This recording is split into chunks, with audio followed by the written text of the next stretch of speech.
আরব সাগরের উত্তাল ঢেউ, অসংখ্য যুগের ইতিহাস, ধ্বংস আর পুনর্জন্মের সাক্ষী হয়ে ভারতের পশ্চিম উপকূলে আজও দাঁড়িয়ে আছে এক মহাপবিত্র তীর্থ, সোমনাথ। এ শুধু একটি মন্দির নয়, এ এক বিশ্বাস, এক অলৌকিক শক্তি। এ এমন এক স্থান যেখানে অভিশপ্ত চন্দ্রদেব ফিরে পেয়েছিলেন তার হারানো জ্যোতি।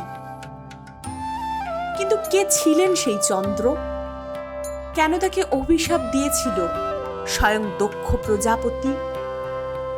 আর কিভাবে মহাদেব শিব প্রতিষ্ঠা করলেন তার প্রথম জ্যোতির্লিঙ্গ সোমনাথ? আজকের এই পুরাণ যাত্রায় আমরা জানব সোমনাথ জ্যোতির্লিঙ্গের জন্ম, অভিশাপ, তপস্যা ও মুক্তির সেই চিরন্তন কাহিনী। সৃষ্টির আদি যুগ, ব্রহ্মার মানসপুত্র প্রজাপতি দক্ষ ক্ষমতাশীল, গর্বিত এবং নিয়মনিষ্ঠ। তার ছিল ২৭ কন্যা। এই ২৭ কন্যাই আকাশের ২৭ নক্ষত্রের প্রতীক। সময় এলো তাদের বিবাহের, আর দক্ষ বেছে নিলেন দেবলোকের সুদর্শন, জ্যোতির্ময়, শীতল দেবতা চন্দ্রকে। চন্দ্রদেব, যার সৌন্দর্যে মুগ্ধ দেবলোক, যার আলোয় স্নিগ্ধ হয় রাত্রি। ২৭ কন্যার সঙ্গে চন্দ্রের বিবাহ হল মহা সমারোহে। দক্ষ বললেন, হে চন্দ্র, আমার কন্যাদের সমান ভালোবাসা দেবে, এ আমার শর্ত। চন্দ্র সম্মতি দিলেন, কিন্তু ভাগ্যের লিখন অন্য ছিল। ২৭ স্ত্রীর মধ্যে রোহিণী সৌন্দর্য, কোমলতা ও প্রেমে ছিলেন অনন্য। ধীরে ধীরে চন্দ্রের হৃদয় সম্পূর্ণভাবে রোহিণীর দিকে ঝুঁকে পড়ল। রোহিণীর সঙ্গেই কাটতে লাগল তার অধিকাংশ সময়। অন্য ২৬ স্ত্রী অপেক্ষা করতেন অবহেলিত, অপমানিত, বেদনায় ভরা হৃদয় নিয়ে। অবশেষে তারা পিতা দক্ষের কাছে গিয়ে কাঁদতে কাঁদতে বললেন, পিতা, চন্দ্র শুধু রোহিণীকেই ভালোবাসেন, আমরা তার কাছে উপেক্ষিত। দক্ষ প্রথমে শান্তভাবে চন্দ্রকে সতর্ক করলেন। দক্ষ বললেন, সব স্ত্রীকে সমান মর্যাদা দাও, অন্যথায় ফল ভয়ঙ্কর হবে। কিন্তু প্রেমে অন্ধ চন্দ্র বদলালেন না। তখন ক্রোধে কাঁপতে কাঁপতে দক্ষ উচ্চারণ করলেন, হে চন্দ্র, তোমার জ্যোতি ক্ষয় হবে। প্রতিদিন তুমি হারাবে তোমার আলো, তোমার অহংকারী হবে তোমার পতনের কারণ। অভিশাপ সত্যি হল।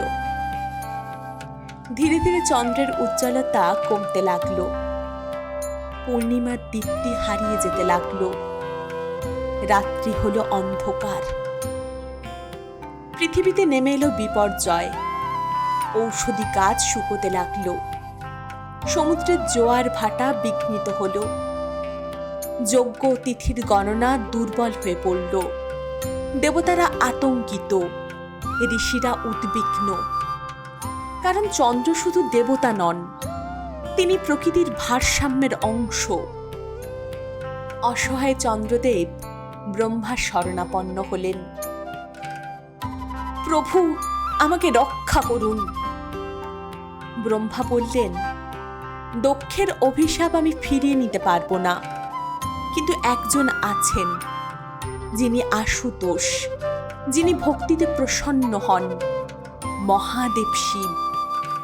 প্রভাস ক্ষেত্রে যাও, তার তপস্যা করো।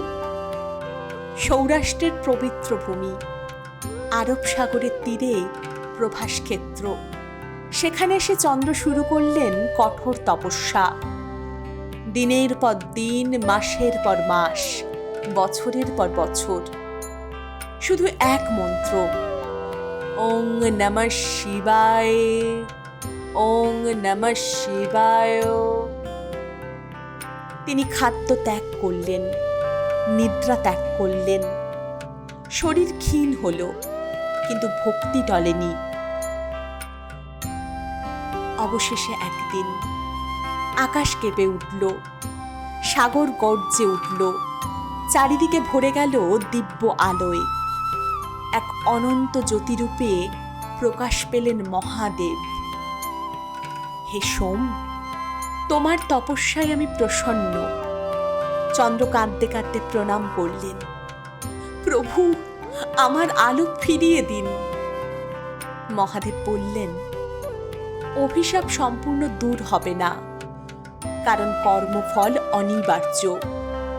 কিন্তু আমি তোমাকে বর দিচ্ছি, এক পক্ষ তুমি ক্ষয় হবে, আর এক পক্ষ তুমি পুনরায় পূর্ণতা লাভ করবে। সেই থেকে সৃষ্টি হল কৃষ্ণপক্ষ ও শুক্লপক্ষ। ক্ষয়, তারপর বৃদ্ধি, অমাবস্যা, তারপর পূর্ণিমা। চন্দ্র ফিরে পেলেন তার জ্যোতি। তিনি বললেন, আপনি আমার নাথ, আপনি সোমের নাথ। সেই থেকে মহাদেব এখানে পরিচিত হলেন সোমনাথ। কৃতজ্ঞতায় চন্দ্রদেব স্বর্ণ দিয়ে নির্মাণ করলেন প্রথম সোমনাথ মন্দির। পুরাণ মতে প্রথমে চন্দ্র স্বর্ণের মন্দির, রাবণ রৌপ্যের, শ্রীকৃষ্ণ কাঠের, তারপরে রাজারা পাথরের মন্দির নির্মাণ করেন। যুগে যুগে বহু আক্রমণ, বহুবার ধ্বংস, তবু সোমনাথ হারায়নি। কারণ এটি শুধু পাথর নয়, এ বিশ্বাস, এ পুনর্জন্ম, এ মহাদেবের চিরন্তন শক্তি। সোমনাথ আমাদের শেখায় অহংকার পতনের কারণ, অভিশাপও হতে পারে শিক্ষার পথ, আর সত্যিকারের ভক্তি অন্ধকার থেকেও আলো ফিরিয়ে আনতে পারে। চাঁদের মতো জীবনেও ক্ষয় আসে, অন্ধকার আসে, কিন্তু মহাদেবের কৃপায় আবার পূর্ণিমা ফিরে আসে। সোমনাথ তাই শুধু প্রথম জ্যোতির্লিঙ্গ নয়, এ জীবনকে নতুন করে জ্বলে ওঠার শিক্ষা। বলুন, হর হর মহাদেব, জয় সোমনাথ। ভিডিওটি ভালো লাগলে লাইক শেয়ার করুন, আর এমন আরও অনেক অলৌকিক পুরাণ কাহিনী জানতে সাবস্ক্রাইব করুন। কণ্ঠপুরাণ, মাইথোলজি স্টোরিজ কমেন্টে লিখে যাবেন কিন্তু। জয় সোমনাথ, হর হর মহাদেব।